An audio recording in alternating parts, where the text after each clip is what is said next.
তুমি সবাইরে জানাই দিবা এখানে যা শাকসবজি আছে সবাই জানে উঠায় নেয়, কারণ আমি চাই না এগুলোর উপরে ভালো পইরা তোমাদের অনেক লস হোক।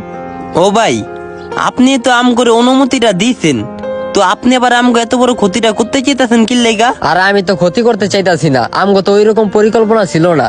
যেই আমরা জানতে পারলাম এই জায়গা দিয়ে নাকি ডেজারের পাইপ যাইবো, তো তখন চিন্তা করলাম যে ডেজারের পাইপ যেহেতু যাইবো, তো তখন আমরা ভালো ফেলা সব সমান করে আলামু। ও ভাই, আপনারা তো এই জায়গায় কাম কাজ ধরবেন না, এটা হচ্ছে খালি একটা জায়গা। কাম কাজ কবে না কবে ধরেন, তো হুদ্দ তুই ভালো ফালায়া আমাকে এই চাষবাসটি নষ্ট করবেন কি লেগা? আপনারা টেরেক দিয়ে পরবর্তীতে বালু হালাইলে হইব না? আমরা যদি ডেজার দেয়া ভালো না ফালাই তাহলে আমগো খরচ অনেক বেশি পড়বো, আর যদি ডেজার দেয়া ভালো ফালাই তাহলে আমগো খরচ অনেক কম পড়বো।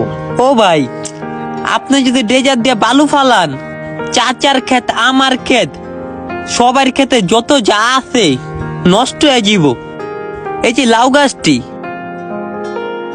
কয়দিন হয়েছে মাত্র লাগাইছি, পালন শাক গাছটি এখন অতটা বড় হয় নাই, লাল শাক গাছটি এখনো ছোট ছোট, এই সব গাছ একবারে শেষ হয়ে যাব গা।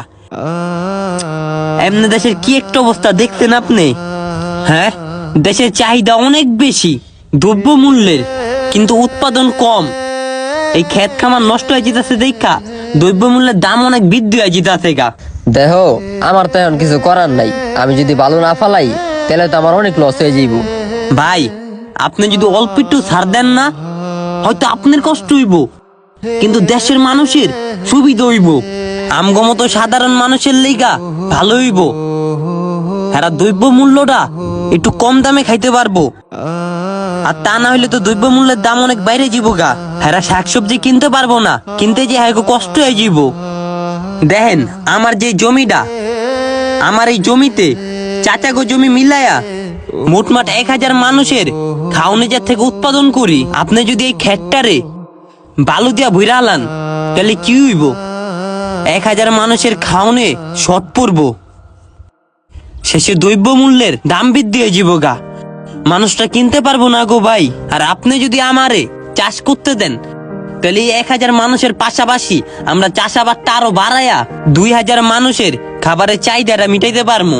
আর আপনি যদি এখন জোর জবরটি করেন, আমগো তো এই জায়গায় হাত নাই, জমি আপনার, আমরা চাষাবাদ করি এই জায়গায়, কিন্তু দেশের যে মানুষগুলো আছে না, হ্যাঁ ক্ষতি হয়ে যাব গা।